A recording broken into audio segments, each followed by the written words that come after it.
الله وبركاته.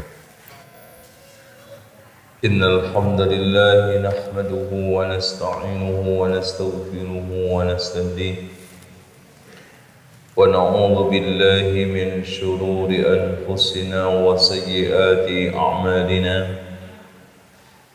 من يهده الله فلا مضل له ومن يضلل فلا هادي له.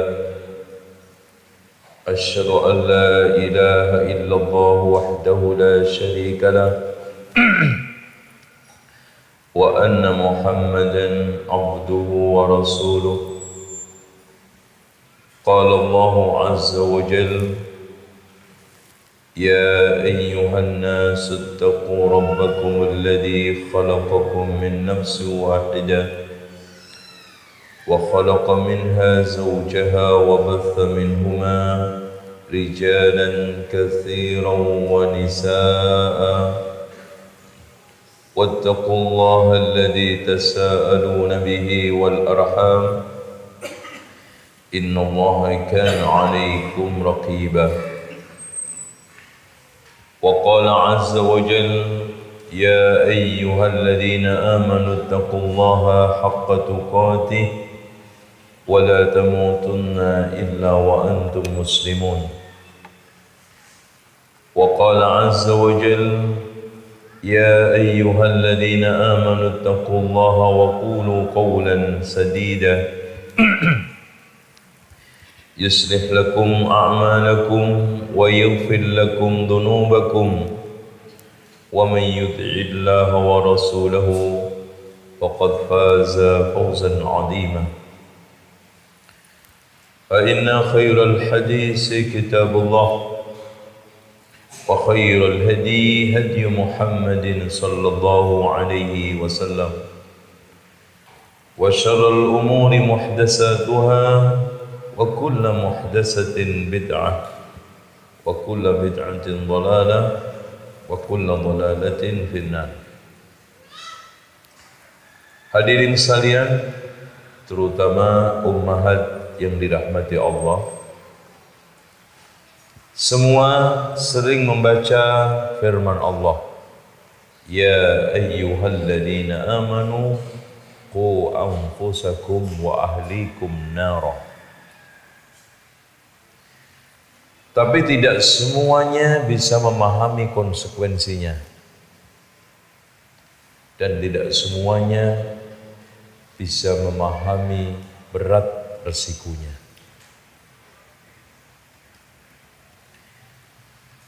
Bahkan di antara kaum muslimin ketika membaca ayat ini seperti membaca pengumuman iklan kecap atau iklan-iklan rokok. Masa lalu, masa lalu sendiri.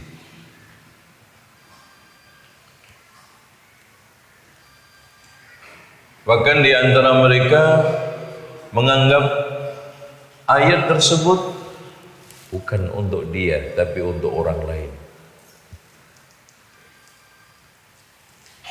Padahal Allah memberikan ungkapan sama dengan innallaha la yughayyiru ma bi anfusikum innallaha la yughayyiru ma bi qaumin hatta yughayyiru ma bi anfusikum. Sama. Ya ayyuhalladzina amanu qu anfusakum memiliki konsekuensi dalam,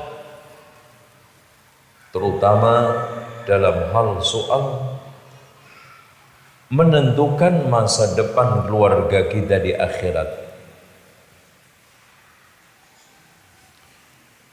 Pernah enggak kita membayangkan kita akan bisa merawat cinta kita sampai surga dengan anak istri kita, atau ibu-ibu dengan suaminya, atau jangan-jangan kalau sudah mati ya masing-masing. Ibu-ibu pengennya suaminya cepat mati atau enggak? Oh, pertanyaannya kok aneh. Kalau bapak-bapak rata-rata pengen cepat mati biar nikah lagi.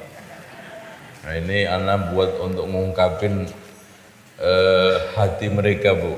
Ibu biar tahu. Padahal hadirin sekalian, cinta yang sejati harusnya dibawa sampai mati alias surga. Yang nanti endingnya di dalam firman Allah, jannatu adnin yadkhulunaha wa man salaha min abaihim wa azwajihim wa dzurriyyatihim. Surga Aden itu nanti akan dimasukin oleh nenek moyangnya, suami istri dan anak cucunya. Masya Allah, dengan syarat wa man salaha, amal solehnya sama. Makanya kalau ada yang bertanya, mungkin enggak suami istri anak ngumpul satu surga?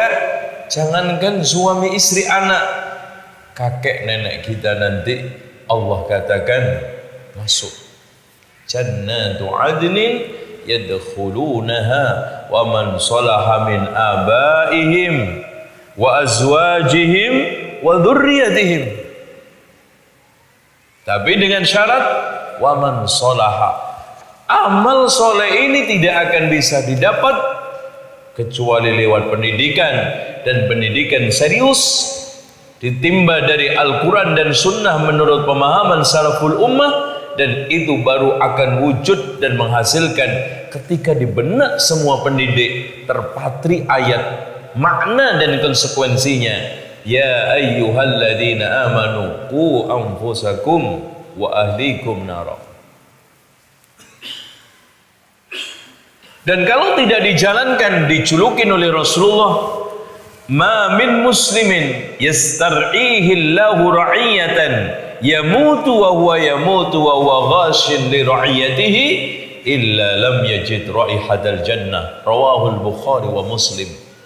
Atau muttafaqun alaih. Tidaklah ada seorang hamba muslim diberikan tanggung jawab oleh Allah, termasuk kepemimpinan rumah tangga, mati saat mati berkhianat terhadap amanahnya, maka tidak menemukan baunya surga. Allahu Akbar. Bahkan Syekh Muhammad Ibn Shalih Al-Utsaimin di dalam Ta'liq As-Siyasatus Syar'iyyah karya Syekhul Islam Ibn Taimiyah memberikan satu penjelasan, termasuk bagian daripada penipuan yang dimaksud hadis tersebut, membiarkan alat-alat haram di dalam rumah, termasuk musik. Tuh lihat. Apalagi kita biarkan anak kita main game sampai game bener. Kita biarkan istri kita nonton sinetron, akhirnya antum semuanya kalah saingan. Ya toh? Antum jelek-jelek begini dibanding bintang film. Apa enggak lama-lama istri antum berbelok hati. Ya enggak, Bu? Kok enggak jawab? Enggak, alhamdulillah, masya Allah, hebat nih. Di sini maksudnya. Ya. Dan mana tahan setiap hari lakinya melihat wanita-wanita yang seperti itu dandanannya, tidak berbelok arah. Berbelok arah apa hati? Arah. Karena hatinya laki walaupun 4 tetap satu arah. Gitu. Satu hati. Gitu. Makanya harus berprinsip, siapapun perempuan harus menjadikan inilah suami saya yang terakhir, dan laki-laki juga begitu. Inilah istri saya yang pertama. Loh. Bener nggak, Pak? Aduh, anak nggak ngomong salah kan? Itu. Yang salah yang nanggepin aja. Oke. Dengan demikian hadirin sekalian, kita semuanya harus menjadikan diri kita pendidik. Maaf, ada kesan salah selama ini kita bangun. Yang namanya guru, yang namanya pendidik, yang kerja di sekolah, atau yang ngajar TPA di masjid, atau yang mereka sekarang ini tinggal di pesantren-pesantren. Bahkan maaf, security pun kerja di pesantren nggak dinyatakan bagian dari pendidikan, CLS pun tidak, tukang masaknya pun tidak. Ini salah. Bahkan proses pendidikan yang integral adalah menjadikan semua alat pesantren adalah bagian daripada suksesi pendidikan. Coba guru-guru memerangi di Jakarta, anak-anak sekalian tidak boleh di pondok ini ngomong lo gue. Security-nya, lo mau kemana? Dasar lo punyok, keluar. Nggak nyambung. Seragam harus. CLS juga begitu. Marah-marahin anak, ya biasa anak naik turun. Kamu naik turun, tingkahnya kayak ayam horen, tahu nak? Itu kan gitu. Dia marah-marahin. Itu. Akhirnya apa? Gagal sang guru yang sudah susah payah di kelas. Begitu juga di rumah. Pendidikan bukan hanya tugas, kalau sudah kita canangkan kita semua pendidik, bukan hanya tugas seorang ibu. Maaf, di Indonesia ini wabil khusus ada salah bagi-bagi tugas pendidikan. Semuanya ibu, antar jemput sekolah ibu, daftarin anaknya ibu, nganterin ke TPA ibu, pipis pun yang dibangunkan ibunya, termasuk juga nyiapin makanannya ibunya, mengevaluasi pelajaran ibunya. Terus bapaknya kemana? Inilah negeri sang ibu. Ayah, di Indonesia itu banyak orang-orang yang ngaku ayah, hanya sekedar punya anak.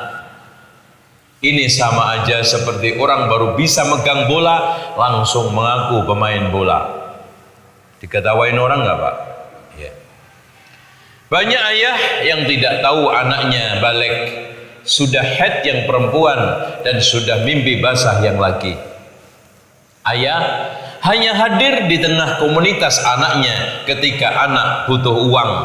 Itu namanya ayah, merek ATM, dibutuhkan hanya ketika butuh uang. Sehingga diri sekalian banyak pendidikan terbengkalai.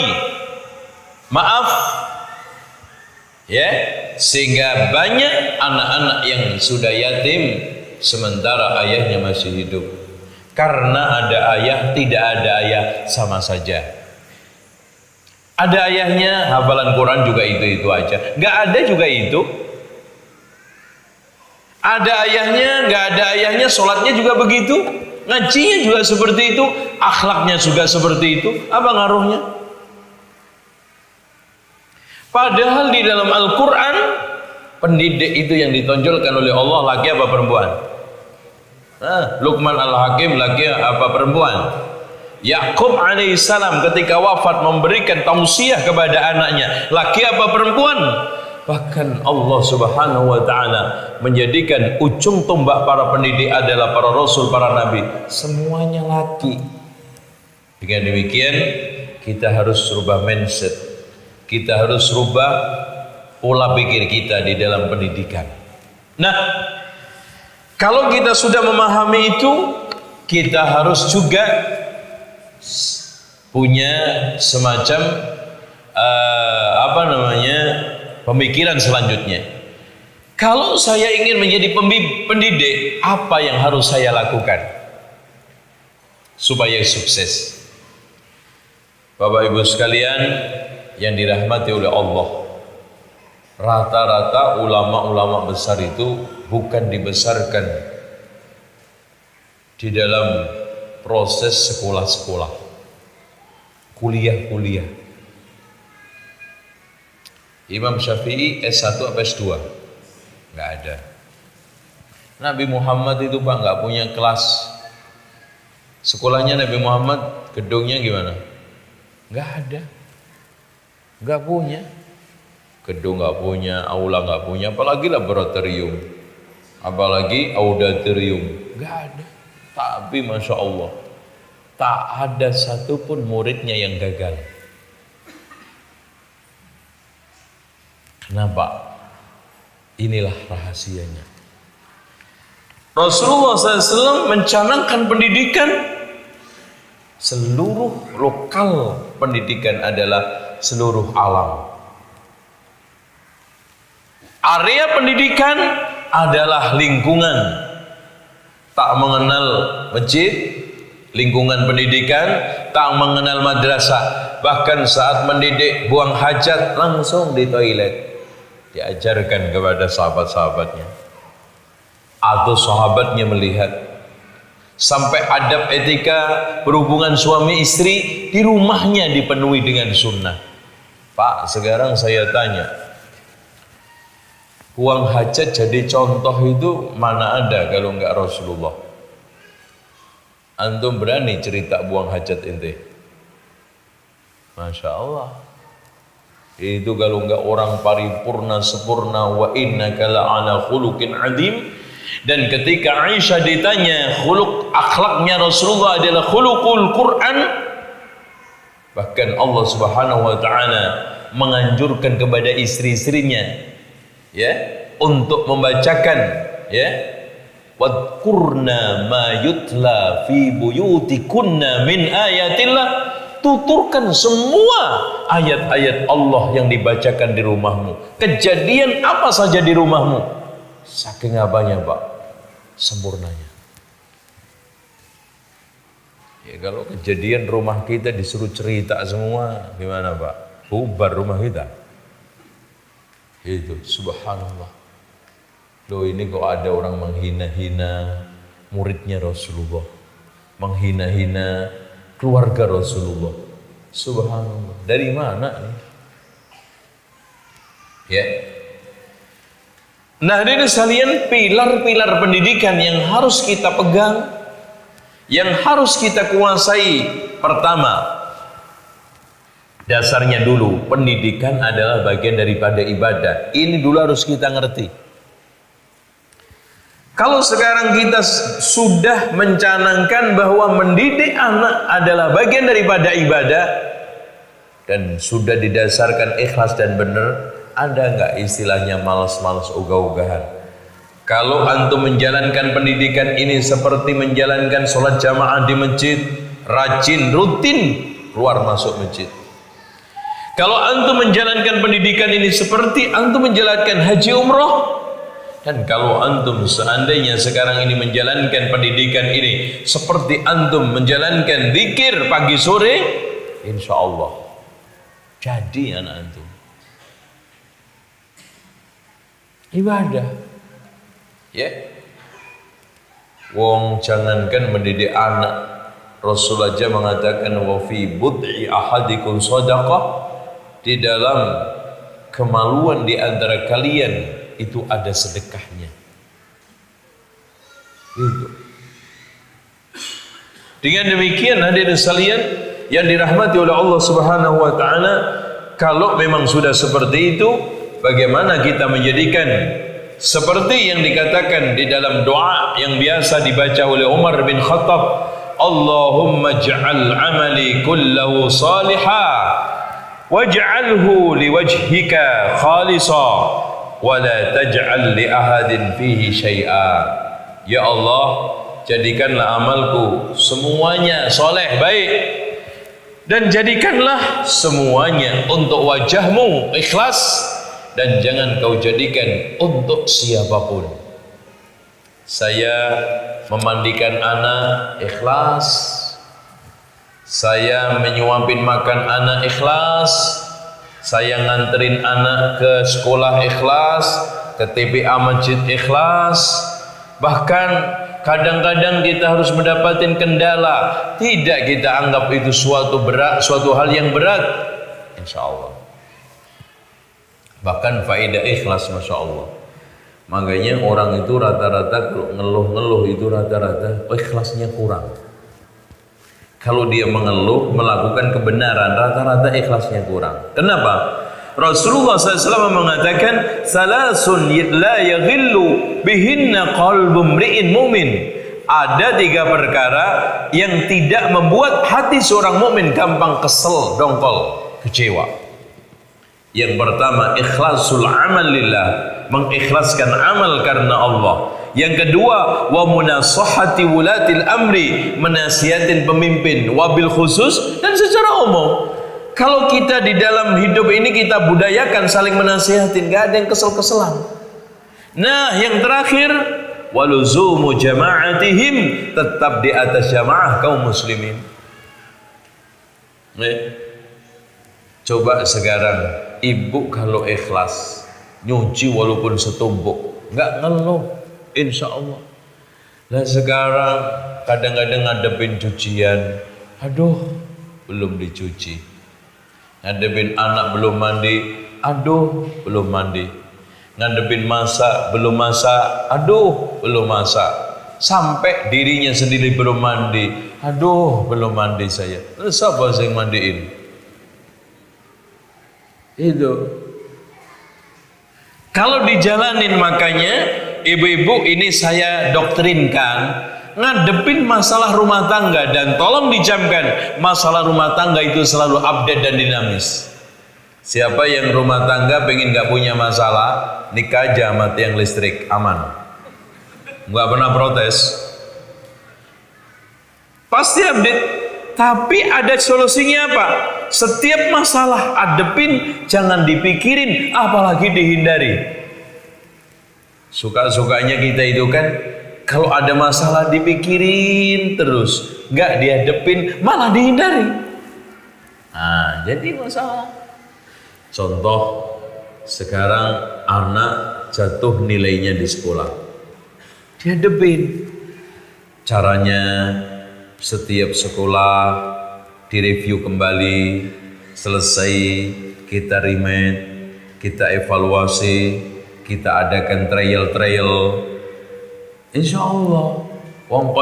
Orang sekolah anak itu kan kalau soal masalah hitung-hitungan nilai itu kan ada yang high, ada yang middle, ada yang low. Dan itu juga bukan menjadi suatu tujuan utama pendidikan. Kalau nominal, kalau sekarang nilai-nilai kelas itu menjadi tujuan orang tua di dalam mendidik anak, berarti orang tua sedang mencetak anaknya jadi kalkulator. Makanya hadirin sekalian, pendidikan Rasulullah tidak pernah dibangun itu, walaupun penting itu nilai. Makanya sahabat macam kayak apapun, mau yang high, mau yang middle, mau yang low, semuanya punya keutamaan di hadapan Rasulullah. Nah, ini sistem pendidikan ini yang harus kita terapkan. Ya. Dengan demikian, sahabat yang masyhur seperti Abu Bakar, Umar, Utsman, Ali punya kelebihan. Yang sekarang ini riwayatnya atau ketemu Rasulullah SAW tidak seperti sahabat-sahabat yang lainnya, juga punya kelebihan. Bahkan ada sahabat-sahabat yang ketemu hanya sekali, hanya 2 kali. Setelah itu pergi ke rumahnya, wafat, tetap juga punya keutamaan. Ini pendidikan.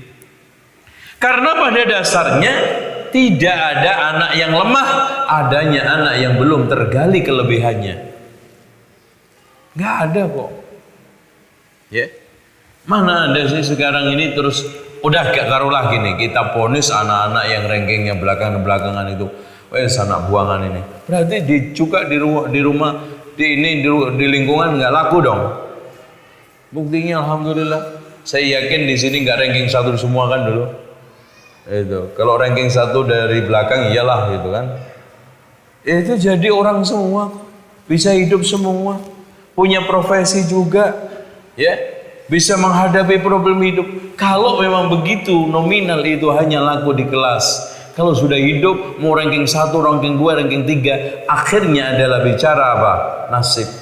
Dan inna akramakum adalah yang menentukan. Udah, selesai. Dengan demikian hadirin sekalian yang dirahmati oleh Allah Subhanahu wa taala, kalau kita sudah paham seperti itu, insya Allah anak yang di depan kita semuanya adalah aset. Ya, yang kedua, mendidik adalah perjuangan. Makanya selalu banyak masalah, selalu banyak tantangan, dan tidak bisa meleng sedikit pun. Bahkan hadirin sekalian yang dirahmati Allah, Ibaratnya kalau mendidik itu bahasa perjuangannya, nggak hitung-hitung waktu, nggak hitung-hitung tenaga, nggak hitung-hitung materi. Coba kalau orang tua bersikap di dalam mendidik anak seperti kerja di perusahaan. Anak lagi pipis, pipisnya jam 7 sore. Ini jam kerja saya sudah habis. Pipis sendiri. Ini kayaknya jamnya belum waktunya, nak. Nanti nyusunya 2 jam lagi. Jadi nggak? Dan itulah watak yang diberikan Allah kepada orang tua semuanya. Makanya dari sekalian dimanapun sering saya katakan, memiliki anak itu banyak susahnya daripada senangnya. Ini yang belum nikah biar paham. Banyak susahnya daripada senangnya. Nah, itu. Cuma alhamdulillah kita itu dititipin rahmat oleh Allah, senang disusahi anak. Buktinya sekarang ibu-ibu kalau punya anak 6 bulan gak nangis, seneng gak? Wah, itu keliling ke ustadz tukang ruqyah itu. Pak Ustadz tolong diruqyah anak saya Pak Ustadz. Nah kenapa Bu? Ini Pak Ustadz sudah 6 bulan gak nangis. Loh, kata ustadznya, bagus loh Bu. Itu kalau nangis juga ngeseli kok. Itu nggak denger nangis 6 bulan, apalagi 6 tahun. Masya Allah. Antum tiap hari dimintain anak ini itu kesel. Tapi antum punya anak dari kecil sampai gede nggak pernah minta apa-apa. Coba ngenes nggak? Memang watak orang tua itu senang disusahi anak. Antum lihat dari mulai kandungan, hamalathu ummuhu wahnan ala wahnin. Orang tua ibu ya mengandung lemah semakin lemah. Kemudian ketika lahiran, masya Allah taruhan nyawa. Bapaknya mah masih enak, paling nunggu di depan klinik ambil tidur. Udah gitu kurang ajar lagi ngimpi nikah lagi. Wah, udah ngeselin itu. Nah, nanti kalau sudah mulai ya bayi, masya Allah, lihat ya pipis harus dipipisin, nggak hitung-hitung waktu. Bangun jam 1 malam oke, 2 iya, jam 3 nggak ada hitung-hitungan. Setelah mulai bisa berjalan, jatuh bangun, kadang kejedot, kadang nyungsep, bawaannya orang tua itu was-was saja. Nanti giliran sudah umur 4-5 tahun, sudah mulai cari TK-nya. Kadang-kadang masya Allah udah dicariin TK, survei 4 TK nggak ada yang cocok. Masya Allah. Sampai ibu sama bapaknya tengkar. Nih Pak, turunan kamu males sholat, males sekolah. Wah itu, turunan lagi. Itu. Setelah masuk, masya Allah, antar jemput, nanti pindah. Setelah itu, paling senengnya cuman sekali. Lulus, anaknya wisuda, foto-fotoan. Udah itu. Paling banter itu selesai. Habis itu 6 tahun. Habis 6 tahun tambah 3 tahun. SMP tambah lagi 3 tahun SMA. Tambah lagi nanti apa?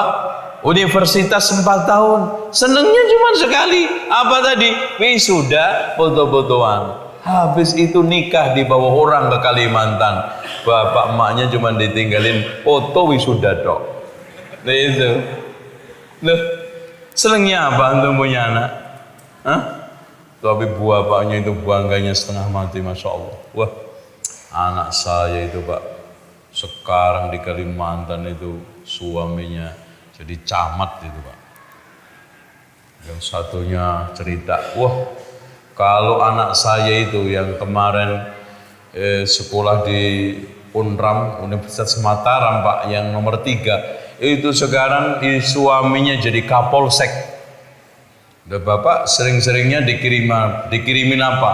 Ya paling banter itu bekas topinya suaminya. Ya untuk apa punya topi? Buat kondangan apa? Kondangan pakai topi polisi. Wah, geger sekampung. Itu Pak. Nah, Hadirin sekalian, oleh karena itu luruskan niat.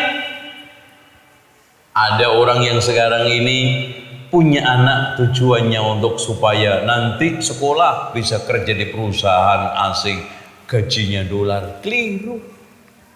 Supaya jadi pejabat walaupun nggak salah, keliru. Yang sahih, Rabbana hablana min azwajina wa dhurriyyatina qurrata a'yun waj'alna lil muttaqina imama.